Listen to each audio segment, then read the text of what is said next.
So I was really excited to get in touch with one of your colleagues and put this together because you have been doing something for, I think, the last, 10, 12, 13 years that's extremely relevant and increasingly relevant to a lot of the people in this space that I engage with on a regular basis and people like myself. So you are the founder and CEO of Nomad Capitalist, and I'll let you do the intro and the explanation. But I love the tagline of "Go where you're treated best," and that's certainly a question that a lot of people in this space that's bubbling up, in the minds of a lot of people in this space right now, especially in light of the current climate, socially and politically, everywhere, and of course, financially. So please, a short intro, and then we'll get it rolling. Well, yeah, go where you're treated best. Those are the 5 magic words. It's not go where you're treated a little bit better. It's not sit around and hope and pray. It is find a place that treats you best from a tax perspective, from a financial perspective, from an asset protection perspective, lifestyle, happiness, dating, whatever it is you're looking to do. I think it's a life lesson. Go where you're treated best. And so at Nomad Capitalist, yeah, I've spent about 13 years traveling around the world, left the US for good close to a decade ago now, gave up US citizenship a little over 3 years ago now, and I'm a free person. And I'm going hopefully where I'm treated best and continue to learn about all the different ways that you can do that and opportunities and what works and what doesn't. So what was the initial impetus of this story? I mean, I've heard you describe it a little bit, and I've seen the videos on your channel. Did you just feel that there was too much of an imposition placed on you by virtue of the fact that you were born in a particular geographic location, and you didn't think that was right or fair, and you sought to, fix that issue? I don't know that it was quite that when it first came up. I think what happened was, I was a libertarian from a very young age, and there's one thing about being a theoretical libertarian. There's another thing about when I was 19 and started a business after dropping out of college and started growing, and by 21, 22, something like that, I had a pretty nice thing going. And then the tax bills start coming in, and now it's not theoretical anymore. And so that, coupled with just a general feeling that perhaps the U.S. wasn't the best place for me, maybe a feeling I didn't belong. I think that, like so many things in life, you have to kind of go through it to put your finger on it. And I'm still putting my finger on some things. But yeah, this is an expensive place to live. I was traveling because I was just interested in traveling and seeing the world and thought there was more outside of the US. And I started realizing every country is good at something. Every country has something that it's better at. I said, the banks here have higher interest rates. Why is that? People are getting higher returns on their property. The girls are nicer to me here. Why is that? And, I think it was a kind of an exploratory phase where I said, I can run my business from anywhere. Back VoIP phones, I had a VoIP phone on my desk in the US, said I could do this from anywhere. So why don't I start exploring? And it just snowballed from there, from a personal perspective and also a tax perspective as the tax bills got larger and larger. Yeah, I think I spent 10 years living abroad as an expat in Asia, mostly in China. And as coinciding with that, I had the opportunity to do a lot of travel as well. And I think that one of the things that, aside from the adventure and aside from the novelty of all this, and books like The 4-Hour Workweek and others have started to cause people to appreciate this fact. But the world can be a lot different and has, as you said, a lot of pros and cons if you decide to go outside the domain that you're comfortable with, i.e. where you were born. And, I always thought it was so cool that you could do a very simple sort of financial arbitrage. You make money for part of the year in, let's say, Western Europe, the US, Canada, and then you travel South America, you travel Southeast Asia, you travel Africa, and you're able to get more experience out of your dollars. And in my opinion, it was very worthwhile to, take that time to work and then devote that investment to exploring the world more. And now I find, a lot of the people I speak to in this space, one, like you, are very libertarian minded. Their financial position is improving seemingly with each passing year. They're increasingly dissatisfied with the political landscape. They're increasingly concerned about the social landscape in many of the places in which they live. And a lot are asking the question, what's the freest place in the world? Now, I think the way that your company's tagline is probably a better question, because free is very open to interpretation.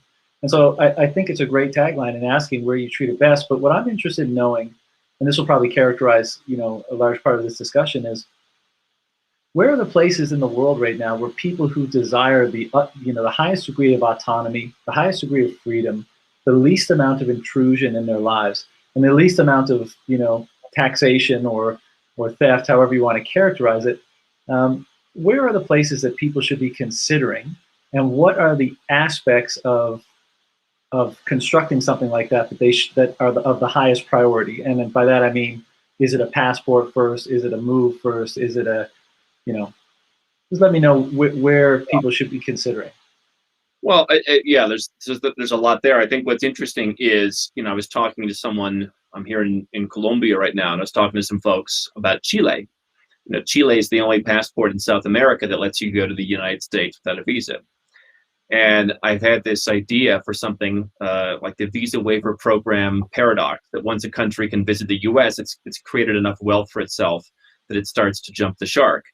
And I think that if you want to know where you're going to be free and where you're going to be treated well, you want to look at a couple of elements. One of them is, have they gotten to the point where they are too wealthy that they're now tripping over themselves, looking for new problems to create?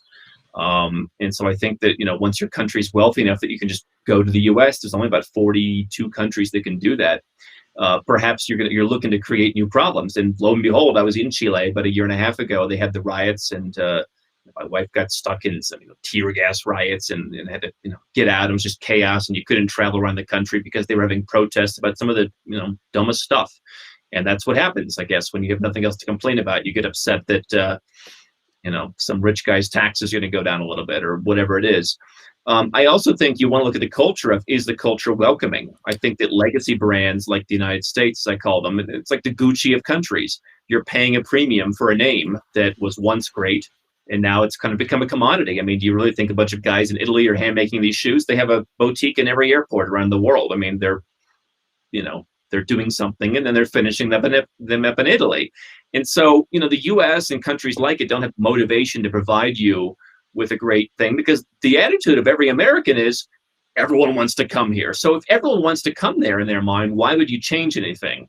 So I think, over the last year, no place has been perfect. But I've seen places in Eastern Europe that have remained relatively open. You've seen Turkey, for example. Here in Colombia, it was bad for a while, but now they've reopened and things are back to normal. We've seen Mexico do a very good job.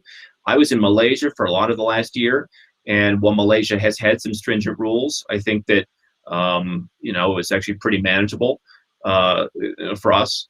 And so I think the answer is that where you're treated best may be a combination of places. If you're going to live in Colombia full time, that's going to be a tax nightmare. But if you want to come and live here for 3 months a year as a tourist or with a residence permit, maybe by buying an apartment, then you can do that. And so I think that if I'm a crypto person, I want to have a tax residence that's crypto friendly. I want to have a second passport if I'm an American, potentially to divorce the U.S. to remove the opportunity cost of certain investments that I can't make, certain things that I'm locked out of. I have that conversation with folks all the time, as well as the tax issue. And if I'm a citizen of Canada, Australia, whatever, I might be taking a portion of my net worth and getting a second citizenship as a hedge in case my country joins the U.S. in having some kind of unrealized capital gains tax, wealth tax, citizenship-based taxation, anything that, they have a great excuse now over the last year to plug in more taxes. So it's tax residence, it's a passport with a focus on Americans, and then it's creating a lifestyle of whether that's one place, 2 places, 3 places, unlimited number of places, traveling to places that are free. And I think, quite frankly, as a second-class citizen these days, just about the 4 countries in the world I can't easily go to without waiting in a visa line are the U.S., Canada, Australia, and New Zealand.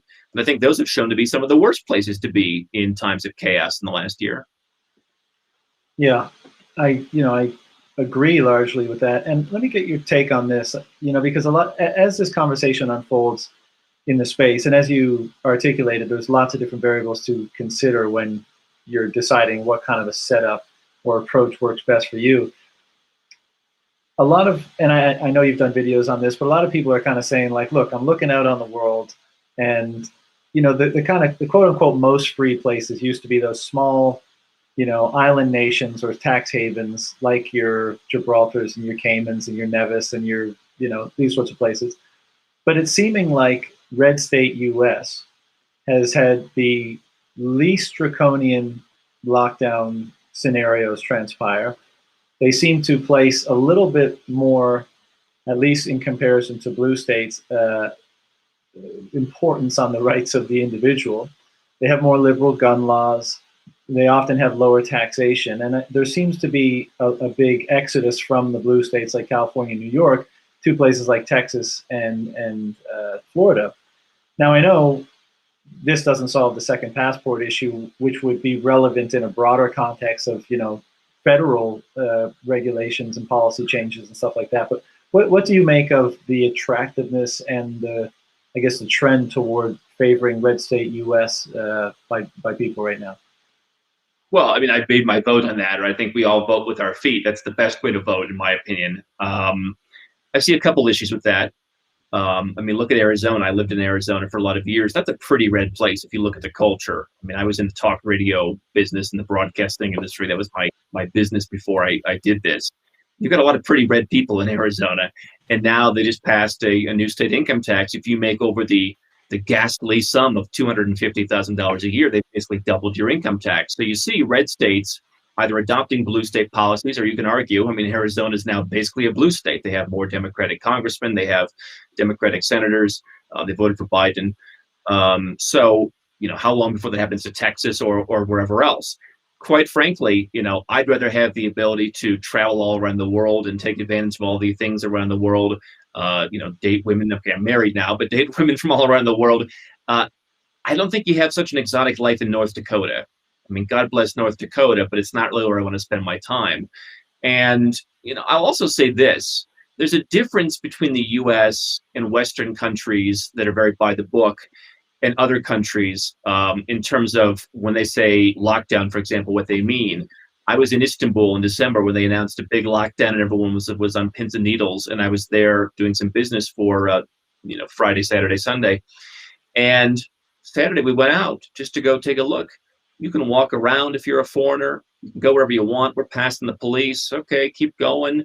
There were guys selling hamburgers on the street. I mean, if that's a lockdown, it's not a lockdown that I've seen before. So, I think that some of these things, the government says one thing and people do another. I think it's a cultural thing. A lot of these up and coming countries, people don't put as much faith in the government as they do in Western countries.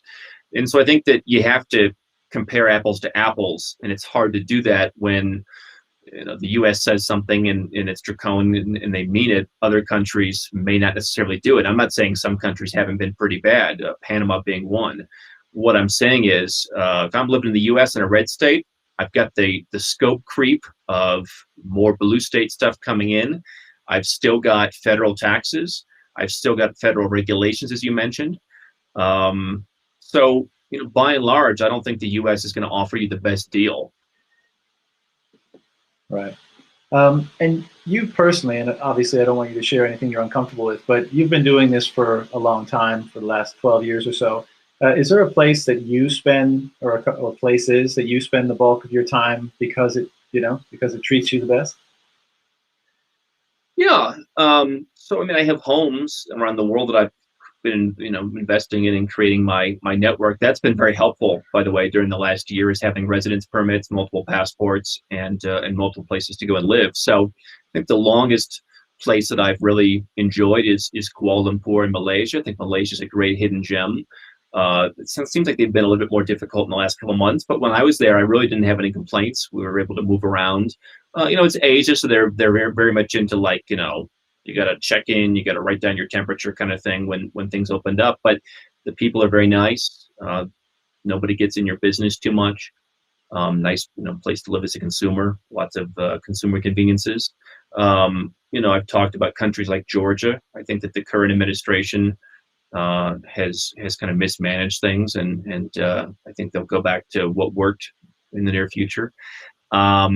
I've looked at, I'm here in Colombia. I do like Colombia. They were strict in some areas, but by and large, I've been unaffected. Serbia was pretty easy to deal with. Turkey, again, pretty easy to deal with. Montenegro, I was in last year. So those are the places where I spend my time. I'm always looking for new places. I'm looking at land in Ecuador. I think Mexico is a great place. I don't spend as much time there, but those are my places. And, I like to look at really having as much flexibility as possible. Right. So you have a fairly mobile life, let's say. You move around quite a bit, it sounds. I do. I mean, I think it's mobile also in terms of flexibility. In terms of last year, spent a lot of time in Malaysia, was able to do that in a tax-friendly way. Generally, yeah, it would be more mobile. But I think that, what I've tried to create is a network of places that you can call home. And so if you're in Bogota and you want to go to Ecuador for a week, you can do that. And you have everything set up and you've got a comfortable life, that you're not just going from one hotel or one Airbnb to the next, dragging a suitcase. But yeah, I think mobility is a good thing. You might see the book on the shelf behind me there, The Sovereign Individual. I have to assume that it's a book you're familiar with because it very much deals with, a lot of the things that your company does. In that book, it describes a scenario whereby because of the cyber economy and because of digital currency and many other technological trends, people will be less beholden to the jurisdictions that they, let's say, are born in or are brought up in. And so they'll have far more mobility. And this will put pressure on these jurisdictions to compete more for people and capital to come into them because people can more easily leave them.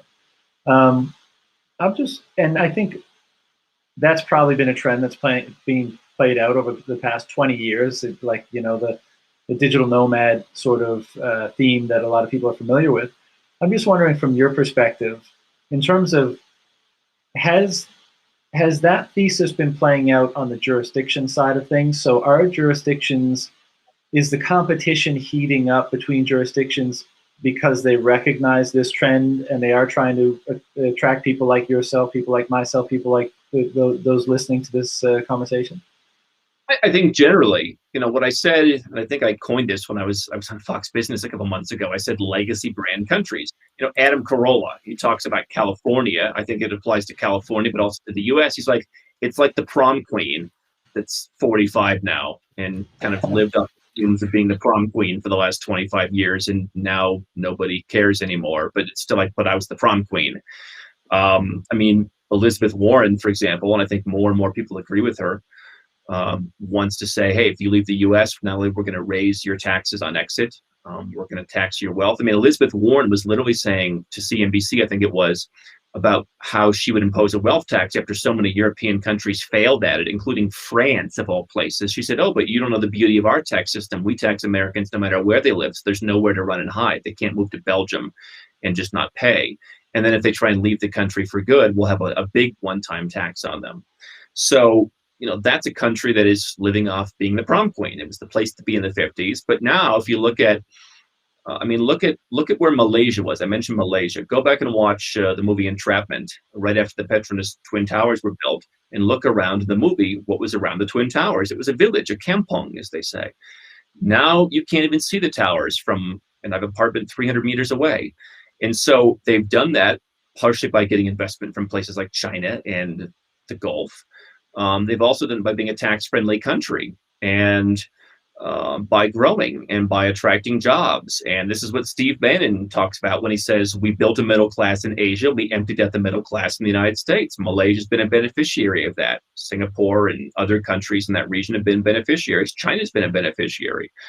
And so I think a lot of countries are competing. Heck, you have Italy and Greece offering lump sum tax arrangements where you can go and pay one small amount of money every year and make as much money as you want and not have to deal with their high tax system. So even those legacy brand countries are, big emergencies here. Even those legacy brand countries are capitulating and saying, yeah, we need to bring in foreign capital. I think a lot of countries are realizing that, but I think that there's this stubborn holdouts like the US and Canada and Australia. I thought the UK might have been better post-Brexit. Seems that now they want to raise corporate taxes after lowering them. So I think that there are some stubborn countries that just have that idea that no one's ever going to leave. I mean, Gavin Newsom, I think it was, said that. Where are you going to go? Yeah, there's only 1,000 different places that have beaches and, girls in bikinis. I mean, there's nowhere else to go, Gavin. You're right. Well, that's the other side of this sovereign individual thesis coin, is that not just that people will their income will be less tied to specific geographic jurisdictions, and therefore they'll be more mobile, and certain jurisdictions will try to attract them, but also that certain jurisdictions will try to do everything in their power to retain those people. And as you're articulating, in many cases probably by fairly egregious policies or draconian policies in some ways. And in the book itself, and I'm not implying, I don't want to get into the conversation about agenda or incompetence related to the current COVID situation. But, they described in that book that one way that jurisdictions might, keep people from leaving their borders or make it more difficult is at least take advantage of health crises and pandemics so as to try to slow the speed of travel. Now, we shall see if things open up fully back to normal, or if there's some vestiges of this this pandemic that remain and clog up travel and make it more difficult or expensive or what have you. But it is those two sides of both the jurisdictions trying to, like you said, the Cinderella jurisdictions, or the prom queen jurisdictions that were once highly prized, trying to maintain that reputation, and the upstarts trying to appeal to everyone to come here, bring your capital, bring your IP, and do affecting policies to make it even more attractive for you to do so. I think I don't have the defeatist mindset that everything is just going to fall apart. I mean, there's always going to be places that want competition. There's always going to be places that are vying for business, and they need to vie for business, and that realize they need to vie for business. COVID is convenient, no doubt. Before that, it was the recession or 9/11 or whatever else. I mean, they can find something. And you're right. The U.S. embassies, I mean, we follow this full time. I've got a person who all we do is track U.S. embassies. And the State Department said, don't process renunciations. They're open for other business, but they don't want to process renunciations. They're starting to slowly open back up now with some conditions and what have you. So if you wanted to renounce, my opinion is it's better to have your plan in place a couple of years too early than a day too late, because you never know what it doesn't, they'll find an excuse, right? And it's always for your safety, right? You get on a plane now. I mean, 25 years ago, you got on a plane and it was, we're glad to have you, have a blanket, have a warm towel. Now it's like, what else? Where else are you going to fly? Sit down and set up, right? And so they don't have to be competitive. And whenever they have an issue, it's for security. So now it's for COVID, right? You fly business class, you can't put a meal in a microwave because what does that mean? But it's convenient, right? Because Turkish Airlines gets to save $12 a person. So I don't know that, there's always a convenient excuse. I think that look at a country like Dominica, for example, not the Dominican Republic, but Dominica. It's one of the 5 Caribbean sovereign nations that has citizenship by investment programs that could be the conduit to being free from a country like the U.S. And 50% almost of their government revenue comes from citizenship by investment. They've been doing it for 28 years now. Half the government revenue comes from that. And unlike the U.S., where whatever the amount of millions, hundreds of millions, would be a drop in the bucket, they're actually using it. They're building housing. They're trying to build a bigger airport to attract tourism because they're not as competitive as some of the other countries like St. Lucia because of their airport. And, they're actually doing things for their country of 100,000 people. And so are they going to go around and start chasing you down and demanding you pay tax no matter where you live and imposing a bunch of regulations when half of their money comes from being an escape hatch for people? I don't think so. I don't think they have the ability to do so. I think that the challenge is when you live in the U.S. or one of these Western countries, you kind of get stuck in this bubble where it's like the government is all powerful and the people are sheep, and they are.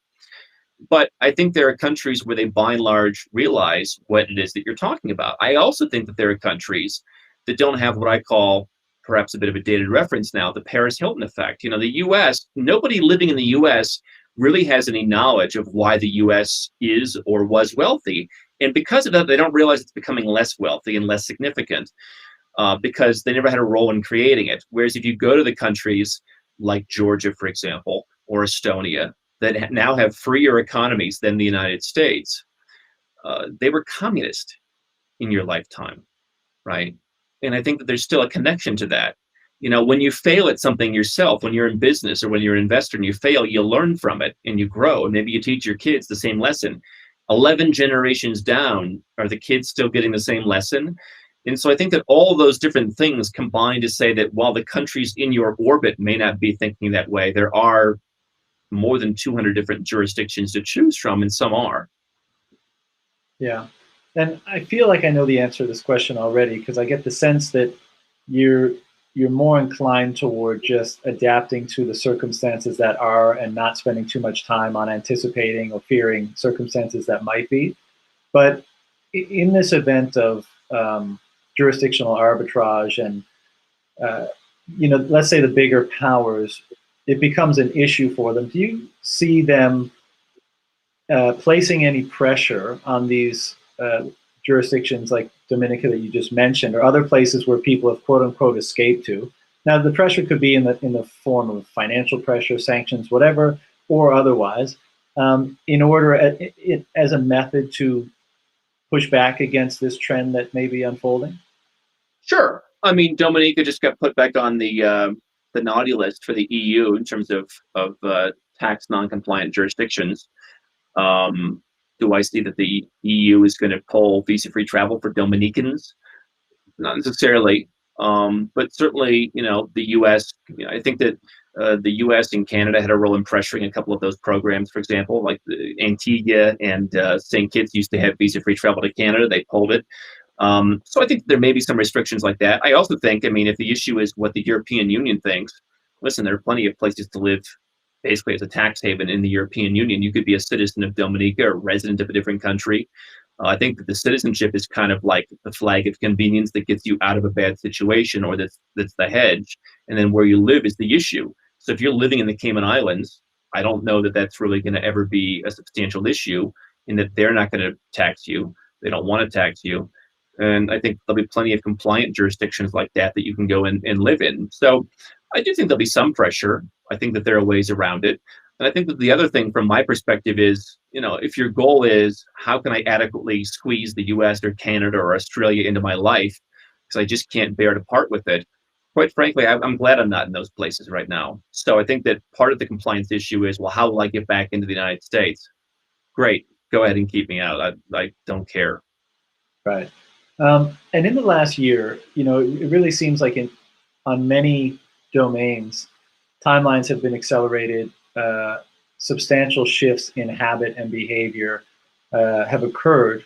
What has been the response, to your business in terms of demand and requests and that kind of stuff over the last 12 months as, the situation has been what it has been? Yeah, so like the last week of February, first several weeks of March last year, 2020, was a little bit concerning. I'm having a live event this year, so I picked about the worst time to come back with a live event. I had a couple of years ago with Jim Rickards and Peter Schiff and others, and I said, let me do a live event again just before the pandemic unraveled. So there was that, and then it was for a couple of weeks, people were kind of like using the pandemic as an excuse. Ever since then, let's call it April 1st, it's been incredible. I mean, it's like every month is better than the last, and it's getting to the point really where I made a video a week or two ago. Andrew, why do you work with 7 and 8 figure folks? Because I'm one man and with a team. We're not running a factory here. We're working with people on a boutique level, and we raise the price and we try and expand capacity, but it's still hard to keep up with, because I think you've got a lot of people who are wealthy who want a plan B. I may not leave the U.S. yet, but I want to know if I do, I have a residence, a passport, maybe a home. I have some money somewhere else, so that if they use capital controls, or they start confiscating retirement accounts, or if they start imposing whatever new tax they can dream up, I'm ready to go. And then, of course, there's people who, you've seen the response with crypto, of course. It's up tenfold since the low, or more maybe. And people are saying, well, I don't really trust Elizabeth Warren to be in charge of not taking or screwing me over on crypto somehow. And certainly you can say I'll just hide out in the U.S. I think that quite personally, my perspective is I don't want to be at odds with where I'm living. Like, I don't want to be hiding out and like being a criminal and lying on my taxes. I just want to get out and go where they don't want to tax me, or they don't want to bother me, or they don't think that I'm the devil because I've accumulated wealth. So it's been very busy because I think people are seeing the writing on the wall that I've been talking about for a lot of years. Do you, like, this is kind of related to a question a few minutes ago, but do you concern yourself at all with global geopolitics besides how to navigate them? Like, is it a domain of unfolding that you really care about? In what regard? You mean like geopolitics? Do I concern myself with what's happening in the U.S. or what's happening with wars or what? Ah, I, you're right. I should clarify a bit more, but I guess, a lot of people in this space, we're talking about disrupting money, let's say, with Bitcoin. That's a narrative that a lot of people in this space buy into. And that has a lot of geopolitical implications. And so we think about those things a lot and how things shake out. I was just wondering, someone being in your line of work, I could either see you being incredibly interested in watching how the geopolitical dynamics shift and trying to tease out insights, or really just putting your pulse on it as a means to navigate it for you and your clients more effectively. Well, I mean, I'm interested in it, and certainly there's certain things that I would like to have happen. And by the way, I'm not a 100% crypto guy, but I am a crypto guy, and I'm happy about that, and I'm supportive of it. I guess perhaps something in my background, perhaps it's the entrepreneurship or something else. I am relatively pragmatic. I don't think that I'm going to be standing on the roof of my house in Idaho, fighting with the U.S. military and coming out of that looking good. I don't want it to get to that point. I don't want to be a person who just says, let me just, sit around and we'll fight back. I don't really want to do that. I think if you look throughout history, people don't rebel until it's far too late.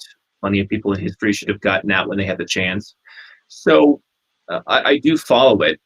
But I guess what I feel like coming from the United States, I mean, for me, the big tipping point, I don't know why, but the big tipping point was I was sitting in Turkey on a Wednesday morning in November 2012 watching Barack Obama get reelected. And I realized, the U.S., it's continuing the momentum that my father talked about when I was 12 years old back in the 90s.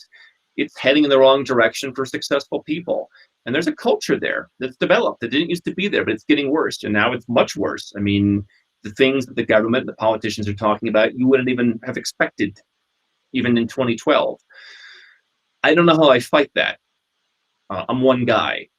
And if you look at libertarians, I don't see too many libertarian presidents or libertarian senators or libertarian congressmen. Quite frankly, I think that some of the theoretical libertarians, like what I was as a kid, which is too many of them, are concerned with being miserable. And if they had everything that they want, they would be very unhappy about that, because there's a desire to fight the system that is interesting to them. And I just decided at some point in my life, I've achieved a certain amount, and I just want to be as much at peace as possible. So, yeah, I'm all for navigating it. I don't know if that's, a Machiavellian thing, or if it's just, to me, what makes the most sense to have the least friction in my life and, not try and change a place that doesn't work when there's already another place that does work. Yeah, and that makes sense. But I do think that is one of the differences with at least a certain cohort of Bitcoiners, because a lot of them do kind of want to get things back, make things better where they're at rather than try to go find it elsewhere. So I think that's why you see some of the zealotry and the revolutionary, attitude amongst Bitcoiners, is because they see this as taking back or reestablishing freedom in a country like the U.S., let's say, and constructing a more free market, a fairer system upon that by using a more free, a more open, a more incorruptible form of money, i.e. Bitcoin instead of the US dollar. However, there will be some that either don't want to play that game and don't see it that way, or that may want to extricate themselves from a tangly situation and come back when it's maybe, less tangly. Now we can argue whether or not it'll play out that way, but how are you engaging clients that come to you that hold Bitcoin and that, are asking for your advice in terms of how to set up, how to go where they're treated best, passports, assets, because, and just the last point on this, I think a lot of Bitcoiners, they use Bitcoin as their, offshore bank account, as their optionality, as their, pickup, kind of flight insurance, right? If things get really bad, it's easy to pick up sticks and leave with your wealth intact. And I get the sense that a lot of them are just waiting to see. And if things get so, disagreeable with them in whatever jurisdiction they're in, well, most of my wealth is in Bitcoin. I can liquidate the other forms, put it in Bitcoin, and fly to Colombia or Dominica or wherever, I choose to go at the time.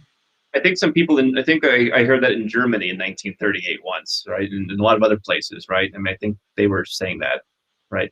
And well, I think that's an interesting point, and I think just the slight, the important distinction. One, you're right about the timing, right? So the timing is the mistake. But in Germany or in Syria or in any place where there are refugees trying to get out, it was almost impossible to leave with your wealth intact, even if you could get your physical body out. And I think one of the really novel aspects of Bitcoin is that if you can get your body out, then you can get your wealth out with you. And that, that's definitely increases the optionality and the flexibility of people. Of course, it doesn't completely fix the problem because you can wind up in a snare if you misjudge the timing. But just would like to get your impression on how Bitcoiners that engage you are looking at this. I would look at one or the other. I would either say it's going to help me, and this is the solution to the problem, and they can't touch me.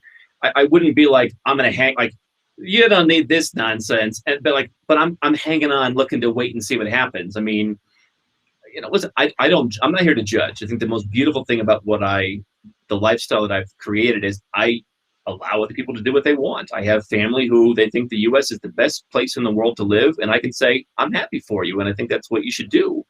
And it's not passive aggressive. It's just, that's what you want to do, and that's fantastic. And I don't want to try and change your mind, but I do think if the goal is, how do I hang around for just a little bit longer? Like, why are we trying to squeeze the juice out of everything, right? I mean, is the issue that, just from a lifestyle perspective, right? I can go live somewhere else. Maybe it costs less to live, but I can put more money into Bitcoin. Or maybe there are more people who are like-minded. I mean, when I was 21, 22 and in business, my friends would drag me to bars and people would say, well, what are you wearing cufflinks for? What are you, a loser? And then somehow I went to Europe and people were like, oh, I love your shirt. That's great.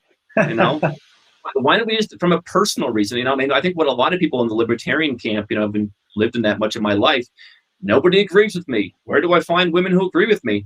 I don't know, in countries where everyone hates the government. Start there, go to Russia. I know a lot of Russian women who think that the government is a bunch of crooks and thieves, and they would fully agree with you. So why don't you just go and live there? In the meantime, you get these other benefits. So I see the point of, here's maybe my other thing. And I was talking to my, our videographer before, just in my Protestant Midwestern background, no matter what I achieve, I don't think I'm that smart.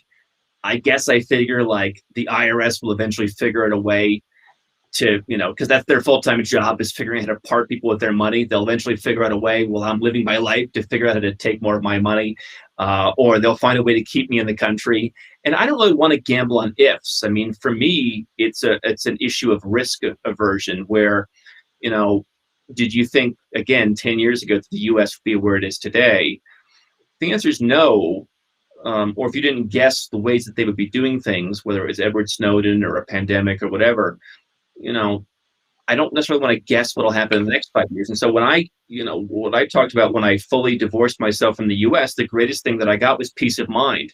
I can watch from afar, and whatever Elizabeth Warren is chirping about these days doesn't concern me. And I don't have to worry about, well, I guess I have the wallet in the safe. I can just figure, that's bad. So, for me, it's about having options, and it's just divorcing yourself from legacy brand countries that think that they're entitled to your stuff. I don't want to have the anxiety of being in a war with people. And if they want to do that, go ahead. It's a culture. The culture in the United States is changing to we don't like people with wealth, and it's a culture of envy. And I I don't know how you change policies when that's the growing culture. The momentum is going in the favor of that. Yeah, that's an excellent point. And the only thing I can come back with is, I guess, despite that, again, there's a certain cohort of people in the space that are, I guess, up for that battle. Rather than leaving, they want to stay and try to reverse course, try to make it better, try to, renew or refresh it. And I, I don't want to fight for a place where grown women call me, slurs because I'm wearing a scarf. Because if you love the culture and you feel perfectly at peace with the United States and you think that everything is fantastic, go ahead. I, for one, I don't want the situation where now you've got to declare, do you have crypto? I don't want to lie on my tax return. I just don't want to file a tax return. And I'm not going to stay around and fight for a bunch of people who don't want to be fought for. No thanks. If you want to, I totally understand that. If you love the United States or if you love your country, I get it. I do think, we should have a rule of some kind that you can't say your country's the best country in the world until you've been to like 5 or 10 other countries, including some that are a little bit different. Going to the UK for the weekend is not really that much different. I'm fully supportive of that. But I feel like the fact that it's always like, well, if it really gets bad, then I'll do what you're talking about. What's the fear? What's getting in the way? Like, what is the issue? If it's you don't want to live in Colombia, fine. Say you don't want to live in Colombia. And I'm cool with that. So we all have different choices to make. I just feel like my resources are much better served fighting other battles. We raised over $80,000, and that reminds me, I owe you something. We raised over $80,000 to help displaced orphans in Armenia. To me, that's a bigger problem than fighting for people who love the idea of higher taxes. I support a lot of groups that do things that are causes that I think are worth. Maybe you don't want to call that a fight, but to me, it's better to spend my time doing that than thinking about how to save a country that's a sinking ship. Yeah, fair enough. Give me an idea of, for people that are really starting to think about this kind of stuff seriously, it seems like the first step for a lot of people, or the first thing that comes to the mind, and you can correct me if this is not what they should be thinking about initially, but is a second passport. And so give me an idea of timelines and work involved and affordability and perhaps even, best options for that step, and if it should be the first. I think the first option is just to get comfortable with other places, which could be traveling. And what I would say to someone who's not in crypto is go to Georgia or Ecuador or Armenia, somewhere where you can open a bank account as a tourist, put in $100 or $1,000 and just go home and realize your money's still there and take some of it out, use the debit card, whatever. So just whatever it takes you to get comfortable with the idea. There's a number of different ways to get a second passport. If you're lucky enough to have a parent, grandparent or a great-grandparent from another country, there's a possibility you could claim that through descent. The timeline for that could be anywhere from a couple of months, which is less so now because countries are taking their time processing free citizenships. Up to Italy might take 3, 4, even 5 years in some cases. Had a friend get it, took about 3.5 years. So that's basically free, other than the cost of hiring someone to track down documents in archives in villages sometimes. Besides that, I think for someone in crypto where opportunity cost and time are potentially important, is citizenship by investment. Generally, if you're a Western citizen, I would recommend going with the lower cost options in the Caribbean versus the European options. So that would start, if you're single, from $100,000 in St. Lucia, which is the citizenship I acquired, Dominica. If you're a family, that would start from $130,000 on up. The donation generally makes the most sense. In our case, we've developed this pretty efficiently to where we can gather documents in, 8 to 10 weeks. We can file. Takes anywhere from 60 days up to, 4 or 5 months. They've been pretty efficient in terms of digitalizing their processes during this last year. So there's a perfect example of the government operating like a business. They've been faster at processing citizenships in the Caribbean in the last year. So that's 6 months, cost you $100,000 potentially, plus some fees. You get a passport immediately. If you don't have that, then you might look at setting up just a residence somewhere where maybe you don't need to spend a lot of time there. Latin America generally is better for this. There's a few countries in Eastern Europe. You go and you make some kind of qualifying investment, or you prove you have wealth. That could be difficult for someone in crypto, because if you don't have 50 grand in the bank to show for the last 12 months, then that may not work. Or if you don't want to put 25 grand into government bonds, that could be a challenge. But those are passports in some of those countries where you could get in 3, 4, 5 years without a lot of time commitment there. If you're big in the crypto space and you want to go and hire a bunch of people and you have an innovative business idea, it's possible you could even negotiate with some of these governments to give you citizenship that way. By just going and doing something amazing for the country. And I know people who have done that. So I think for most crypto folks, if you have a significant enough net worth, I look at the clean, easy, relatively transactional way of you cut a check, as it were. And 6 months from now, you're paying $100,000. You get your passport, and now you've got options. Right. And have the costs associated with doing this been increasing, decreasing? Has there been any change recently? On the donation side, there's basically an imaginary price floor of $100,000 that they don't really want to go below.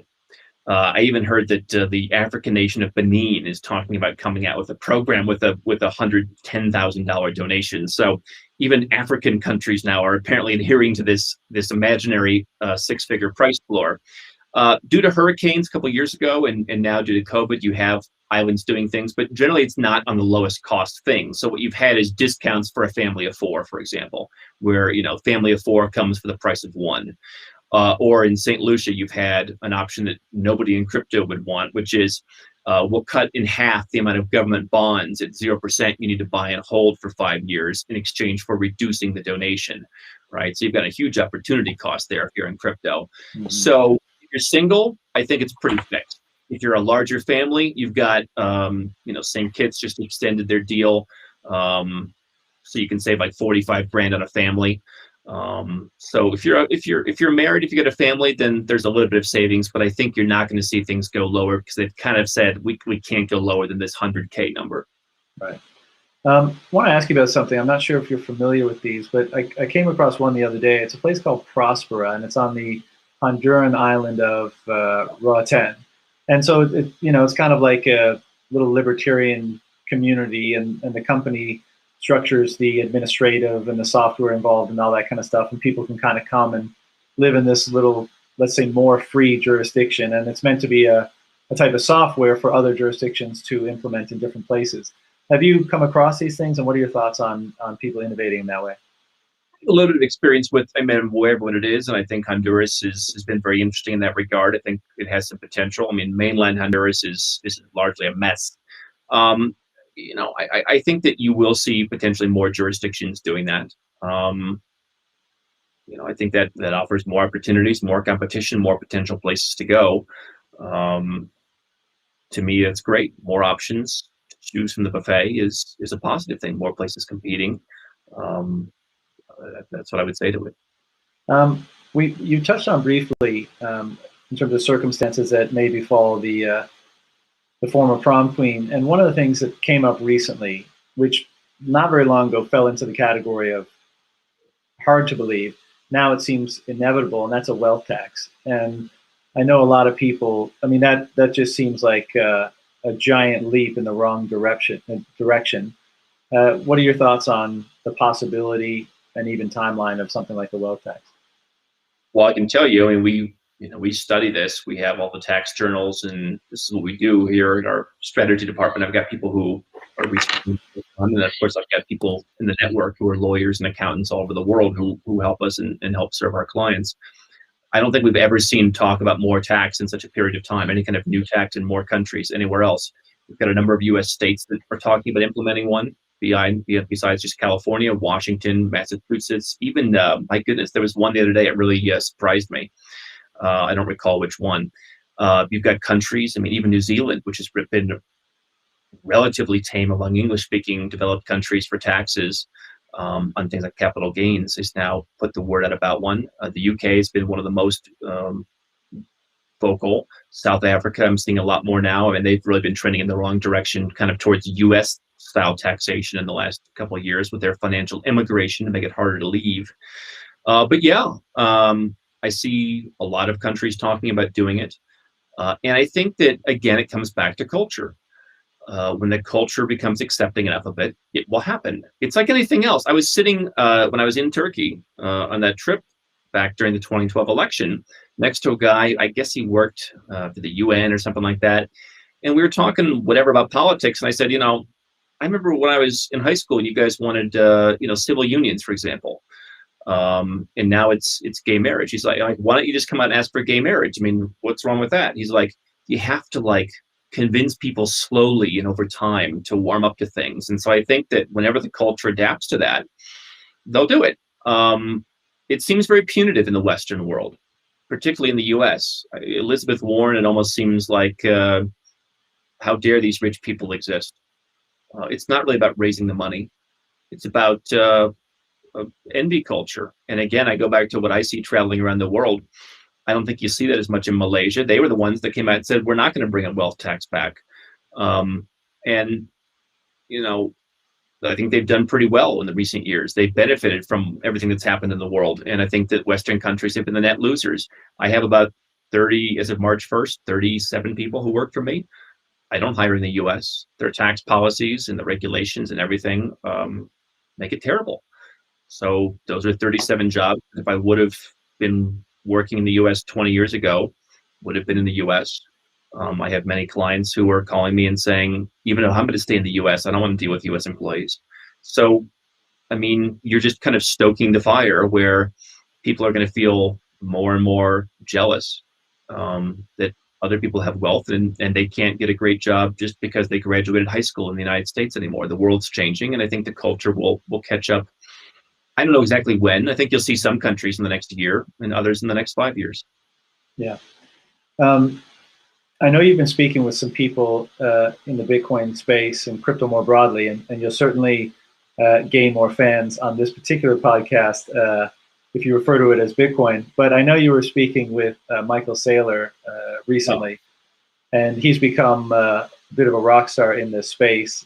I'm wondering what you make of this Bitcoin phenomenon, and both the way that corporates are now approaching it, and is it anything other than an interest for you, or does it impact your business or the services you provide in any way? Well, it impacts me as an investor, right, which is always good. I mean, sentiment is always important. You've seen Bitcoin obviously do very well, and Michael's an interesting guy. I think, in a very yield-starved world, you have, more corporations who look at, how do I put things on the balance sheet that aren't just dead money? What interests me about Michael is, it seems like, he's in favor of, some kind of regulation. And it's like, no one's going to do this if there's not any regulation. So, it's hard for me to square those two things where we want this kind of ultimate privacy. And then, we want, in order for it to grow, we want regulation. I mean, to me, that was always the concern is, for mass adoption, the average person is a sheep, and you're going to have to adapt to that. So it is interesting to me. And again, I mean, I'm rooting for disruption. It's not that I'm totally disinterested in disruption. So I think it's good. And I think it's positive that more companies are looking at doing this. Again, I guess what I would suggest is the guy who is the nomad capitalist. I mean, that's my thing, right? We all have a thing. I think that this should be an impetus for more people and more companies to look at how can I apply the stuff that we talk about, where, if I'm a company, why aren't I moving some of my workforce to places that treat me better? Why aren't I, opening up new markets that perhaps I haven't considered before? So to me, it's a great on-ramp. And I think vice versa as well. I mean, Bitcoin can be an on-ramp for nomad capitalist and vice versa, in that once we're out of this dollar paradigm, once we're out of the US, or the fiat paradigm, what other things can we think to do? What's interesting is all the people I've worked with over the years, there's a great correlation in people who want to be nomad capitalists and who are also on the keto diet, or who have 4 different girlfriends and they don't want to settle down, or whatever other unconventional things. Because I think that it's easy to decompartmentalize and say, what other ways can I go against the conventional wisdom? And so I think that anything that facilitates that is good, and I think that's what we're seeing facilitated with this treasury policies. Yeah. You and your team seem to be, have your pulse on what's going on in a narrow view of facilitating these solutions for people, but in a broad view in terms of your geographical dispersion and the information that you have to stay up to date on. We've talked about a number of topics here thus far in the conversation. What are the things that either we haven't talked about or you think people in general are not appreciating or giving enough attention to right now? Like, what do you guys get any insights into things that you think people like myself or people listening ought to be considering more than they are beyond what we've discussed? I think the main thing is you're seeing things, as you said, change at such a fast pace that it's really hard to keep up with it, and it's hard to imagine what's coming next. I mean, you look at what people said during the Trump administration. The whole post-Trump said, "Oh, he keeps people on their toes because there's always something going on. There's so much to keep track of." I mean, I think that's what's happening in the world, particularly in the last year, where I think what perhaps goes unappreciated is, I'll leave when things get bad enough. To me, I don't want to call it a cop-out, but to me, it's as if everything we've been watching over the last 20 years hasn't shown you that things are bad enough. I mean, I look at this from a human perspective. I understand that it's difficult to get up and move. People have many reasons. They have families, or they just don't want to, or whatever. But I think at the end of the day, you have to look at where the momentum is going. You have to look at where the world is going. And so I've had the privilege of going to over 100 countries and living in many of them. And I just feel a different energy. I was in Dubai with someone, very successful guy, about a year ago. And he said, there's just a great youthful energy here of people who want to work and things are getting done and things are being built. That exists certainly in the Bitcoin community. Does it exist around you? Certainly we have a workforce in places all around the world, and we have fantastic people who are very dedicated. I think that what's been, a challenge to make sure that we maintain is that when they go out into the world among people who perhaps don't see where their country is trying to take things and are still, clinging to some of the old realities, that's tough. I mean, what we surround ourselves with is what we're going to become. And I think that, geography plays a role in that. And I think from a human perspective, it's important to understand, what environment we're in. It's much like when someone's an entrepreneur and they come and they say, I'm making $2 million, but I'm paying $1 million of it in taxes. I probably could be making $3 or $4 million, but I can't get at the motivation to get there because for what? So I can give them 52 cents on the dollar. And then they go overseas and now they're paying 4 cents on the dollar in tax, and somehow they get motivated and they get fired up. And that's the thing I don't think people talk about enough, is there is a momentum both directions. In the countries where wealth taxes are even being discussed, after having failed in so many places, that shows a lack of momentum to me. And I think you need to create a positive momentum in your life to really maximize where you're going. Leaving the U.S. physically and then expatriating has had good personal impact on me. Something good always happens whenever I take the next step, both financially and both personally. I don't think that's an accident. So I think there's a human side here that's often not discussed. Yeah, I think that's a great point. It's a aspect of China that I often bring up, is that you've never encountered, or at least I hadn't, especially on the scale in China, but just the energy and the enthusiasm for doing things that exist there. And then when I would come home for Christmas and things like that, the contrast was so evident, that people just had a very different attitude towards advancing their position, to broadly characterize it. Question for you, I got 3 more for you, and then I'll let you go. One is, you live around the world, travel around the world, and presumably invest around the world. I'd just be curious to know, which country has been the easiest to invest in? Like the least amount of regulation, kind of rolled out the red carpet, didn't make it difficult for you to deploy capital and in their jurisdictions or in their countries? Well, I'd say Cambodia is pretty friendly, although I have a fund that I invest in. I helped a guy start a fund. I'm just an investor now. But my friend Reed runs a fund, and it's been very easy for me. I'd say from just a purely, investing in your own standpoint, I think Georgia's been the best. It is the sixth easiest place to start a business. The former president, Mikhail Saakashvili, is speaking at our conference. We've become kind of sort of friends, I guess. And he's a controversial guy because all kinds of political infighting there. But I mean, the guy took the country from Soviet backwater to one of the most transparent, easiest places to do business in the world. And so, you can go and buy a property there in one day. The transfer cost is, with the 1 day rush fee, I don't know, $35, something like that. You go to a government building that's the most efficient government building you've ever seen in your life, where everything's in pods. Sometimes you get to, sometimes your number is called before you can even get to the desk if you go at the right time. People are pleasant. You pay the $35 by swiping your debit card.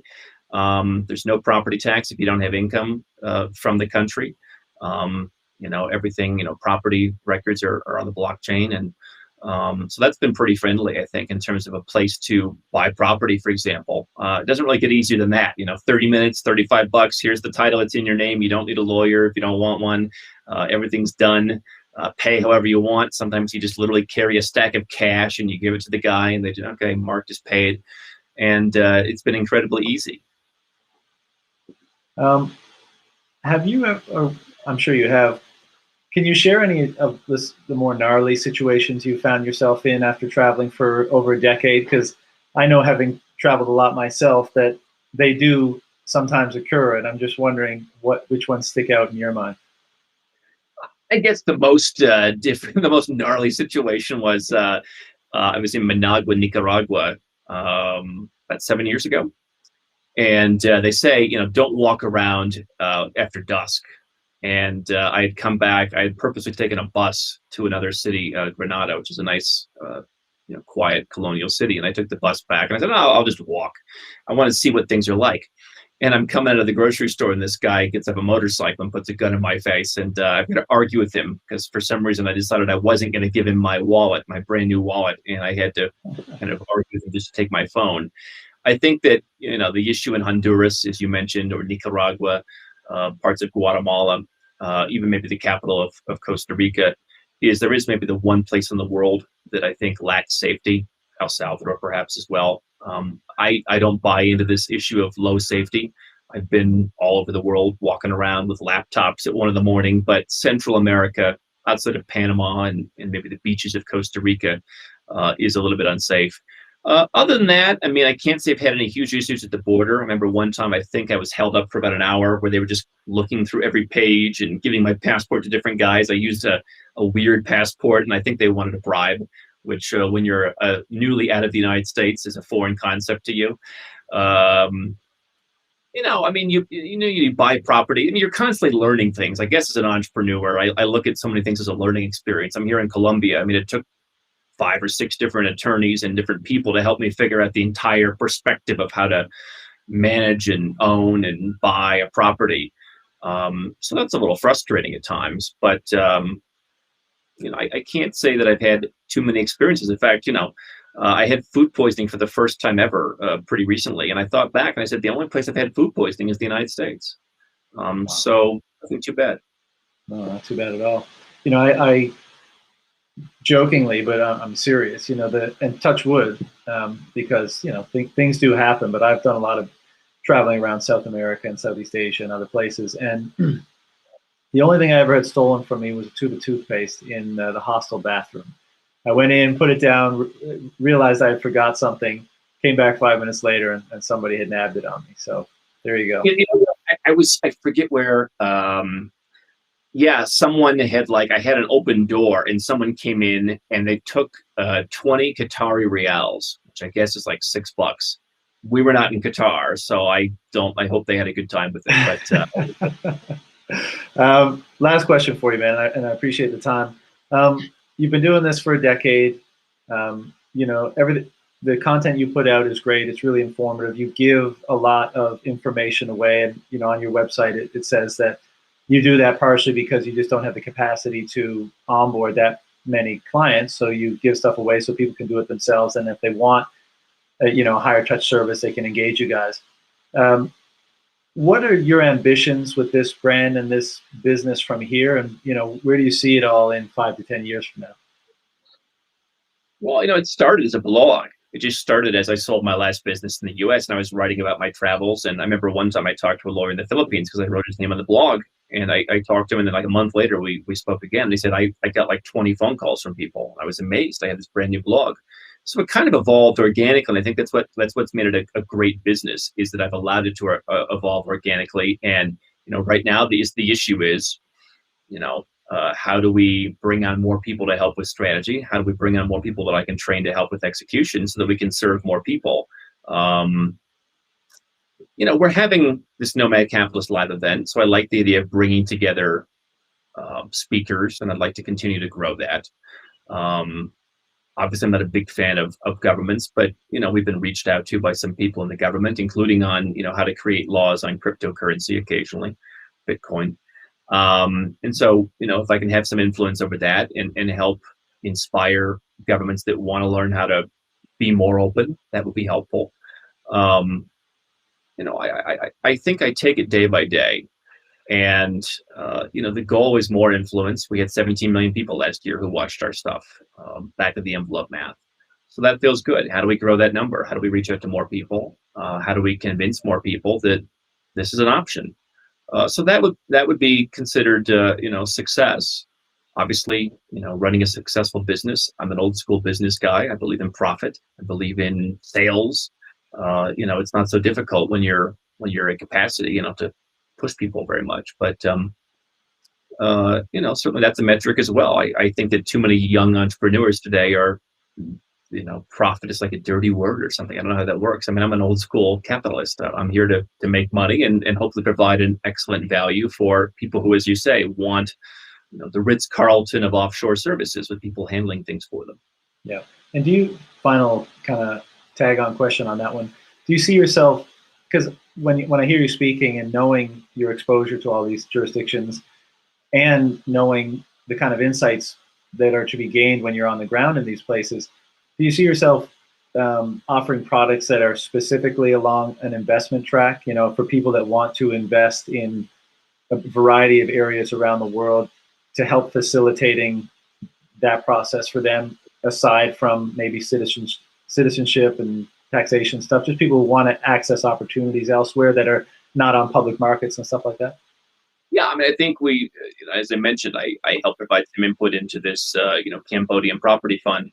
And I think that's been a great deal. It's one of the last investable places in Asian real estate. So if I can help, create more things like that, obviously the issue with anything entrepreneurial like that is you want to have people you can trust. And the challenge with investment opportunities around the world is, it's difficult to find reliable people. I mean, there's a lot of people in the offshore industry. I get the messages all the time. Hey, do you want a 16% commission for promoting this? That's not a good investment. So, I look at, as there's an opportunity, that's definitely something that we would look at. We've talked about the idea of, pure play real estate for people who want to do real estate, or potentially pure play investing. I think what I've been more open about over the last year, and I felt comfortable being more open, is this is a business that I want to have influence. It's also, at the end of the day, it's a small business, right? And I think that trying to do too many things at once is dangerous. And so I think that organically we will roll those things out as there is demand. But I think it's a great thing for a business to be reacting to demand rather than trying to create it. And so, is there enough demand for a pure play investment service? It's possibly worth testing, but I don't know. Right. Well, Andrew, I'm sure I could ask you a lot more questions about the world that you play in, and I'm sure it's going to become more relevant as we move forward in time, and a lot of the trends that we touched on continue to unfold, and not necessarily in the best of ways. But I'll let you go for now. I really appreciate the time and the conversation. Where should people go if they want to learn more about you or the business? Well, they can go to nomadcapitalist.com. We've got about 2,000 articles that we've created, both myself and the team, over the years. They can go to YouTube and look for Nomad Capitalist. We've got about 1,100 videos. We put out a new video every day. And then if you just want to have everything in one easy to digest, story, this is the book. It's called Nomad Capitalist. It's on Amazon. It's not going to tell you every passport and every bank or every strategy, but I think it's a collection of stories that tells you what's possible and what's not possible to help you get your head around things if you're getting into this for the first time. So that might be a good on-ramp. Or you can dive into specific content on YouTube or on the website or on the podcast. And if you're on nomadcapitalist.com and you want to work with us, we have all the criteria there, and we want to make sure we can help you. So we have some questions to ask. So, that's there too. Nice. Yeah, I've been on your YouTube channel recently, and you seem to be putting out a lot of content and a lot of highly topical and relevant content to what's going on in the zeitgeist of the time. So I definitely recommend that page if people want to learn more. Andrew, really appreciate it. Talk to you in the future. My pleasure.